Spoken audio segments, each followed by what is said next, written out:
Camus. Can life be meaningful without God? The quest for meaning is perhaps the most defining characteristic of the human condition. For millennia, this search has been inextricably linked to a belief in the divine, a celestial architect who imbues our transient existence with eternal purpose. However, in the 20th century, the philosopher Albert Camus courageously wrestled with a more unsettling yet profoundly liberating proposition. Can life be meaningful even in the glaring absence of God? This question isn't merely academic. It's a deeply personal challenge to forge value in a universe that is, by its very nature, indifferent. The glaring silence of the universe.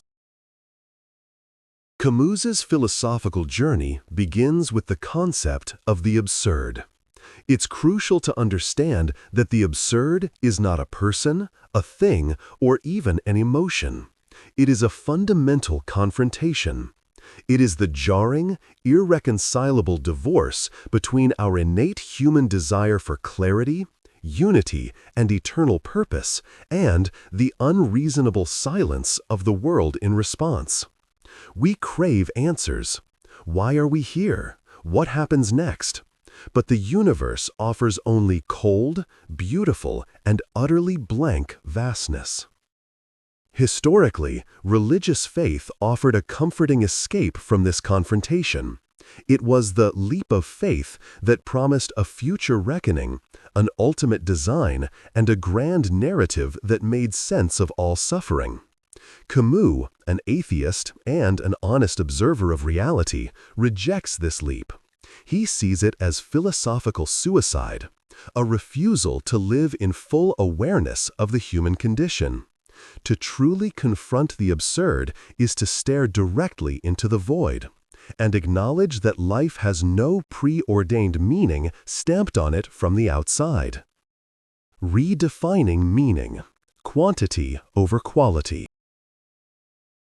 So, if ultimate, divine meaning is off the table, how do we proceed?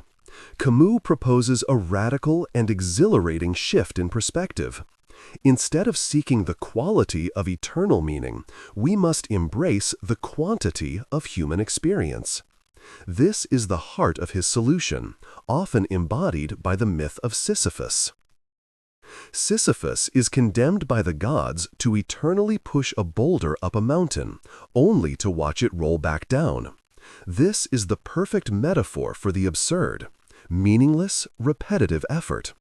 But Camus' stroke of genius is to suggest that meaning isn't found in the climb's result, reaching the top, which never happens, but in the awareness of the climb itself. The moment Sisyphus walks down the mountain, knowing the futility of his task, yet choosing to begin it again, is his moment of lucidity and revolt. He owns his fate. By choosing to continue his task, fully conscious of its ultimate meaninglessness, Sisyphus transcends the god's decree and becomes a master of his life. For us, the lesson is clear. Our time on earth isn't a prelude to an afterlife. It's the only life. Meaning is forged in the intensity of our human existence. Revolt. This is the constant protest against the absurd. It's not a violent uprising, but a sustained, conscious refusal to be tricked by false hopes. It is saying, I know this life has no external reason, but I will create my own reason for living it fully. Freedom. The lack of divine purpose means a lack of divine constraint. We are absolutely free to define our values and actions.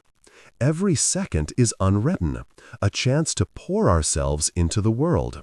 Passion.